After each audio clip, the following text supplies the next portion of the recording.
Welcome to Put a Word on It, a podcast presented by Men of Valor. In each episode, we're going to talk with a different man, but each one with a unique journey from brokenness to freedom. I'm your host, Rudy Kalis. I spent over 40 years as a TV sportscaster, then retired and joined the Men of Valor program as a volunteer. So join the conversation. Reconciling men to God, their families, and society.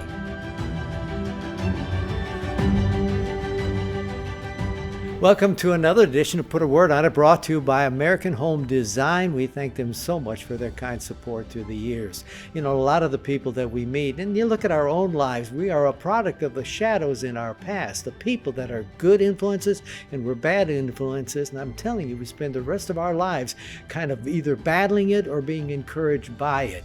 I want you to meet a man who never spent 1 minute in prison, but he was incarcerated in his own prison, in his own heart, in his own mind.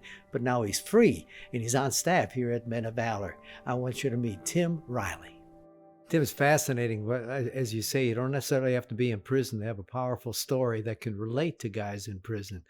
And for some reason, your life has been full of that, hasn't it? It just has. How? My story is a broken kid. Grew up in a small town, didn't have much. Even before that, I was born with a lot of physical problems. Spent a year in the hospital. March of Dimes was behind me as a baby. Lived with my grandmother for a year. Then moved down to Florida. And middle of an orange grove. And my family life, my mom loved us to death. Did hard, but I grew up with a single mom. My dad went to jail. A lot of problems. And there's also my older brother had a lot of problems, and he went to jail. And in my own life, I was the third child of four boys. And in that process, the third child is unique in that he doesn't get away with everything. He's not responsible for everything, but he kind of feels left out. With the dysfunctional family, divorce, my mom was having a hard time. I felt kind of left out, and didn't understand what was going on. And my mom had dated a couple other people, and so anyways, just growing up with that, you really don't have much. So here my dad had left. I didn't know him very well. My brother had left. And I got into a Big Brother program. Got into that program for about 2 years, get to know some guy that was trying to be a father to me. So I started to get close to somebody again. Well, I found out in the 10th grade, he committed suicide. They took the family and the school out, but left me in there because they didn't know I was part of the family. It's hard. Then going on through that, and that was difficult. Then the stepfather came in our life. Then he started drinking. We got close. Then he left. That hurt. And see, I was building a pattern that I didn't know about. It was called feeling abandoned. Like, I don't want to get close to nobody. And those are root problems because you grow up thinking, I got to take care of myself. Well, my mom, I was about 16 years old with my brother, and church bus would go by. Little church bus in Baptist church. The guy would bring lollipops put them on the front of our thing, asking us to go to church. My mom said, give me a break, get on that bus. So we got on that church bus, started going to church. And my grandparents said I'd made a decision for Christ at a young age. Really didn't remember it. But according to them, I'm saved. So I go to church, and these people are awesome. They're loving on me and doing all these events, and seem like a different place. I feel accepted. So I go through the church, and the church became my salvation. But that's not salvation. Christ is salvation. As I go on through life, I I start realizing that I'm putting my trust in the church and not in Christ. So later on in my life, I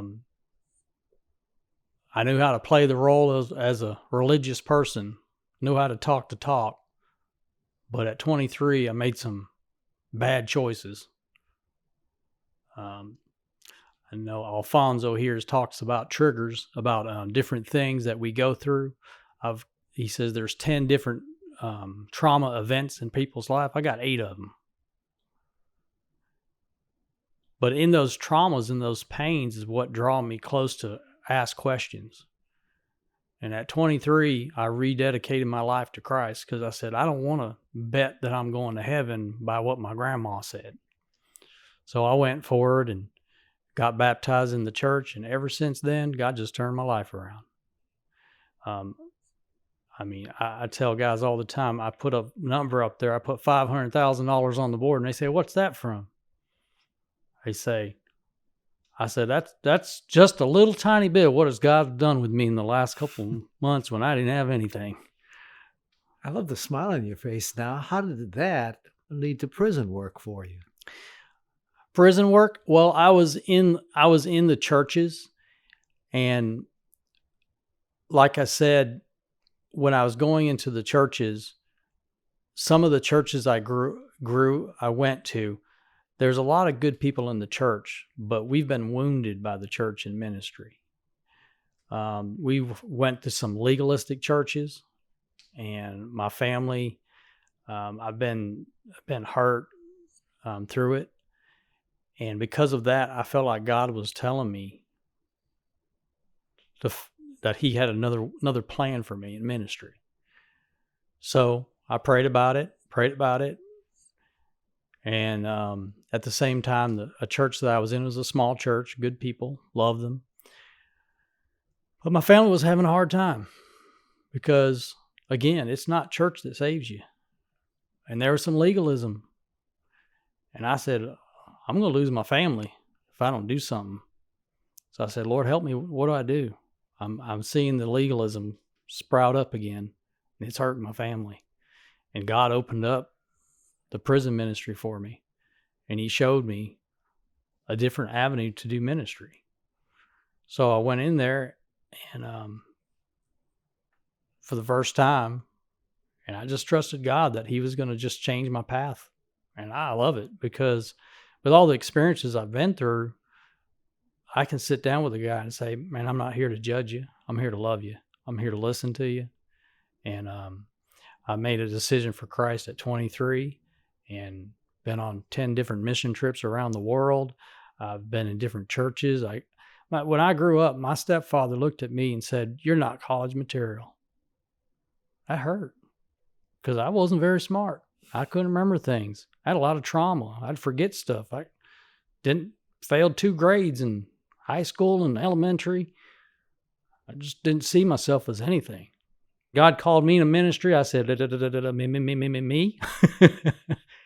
I was running from it like Moses. But God kept telling me, you going to believe me or what people say?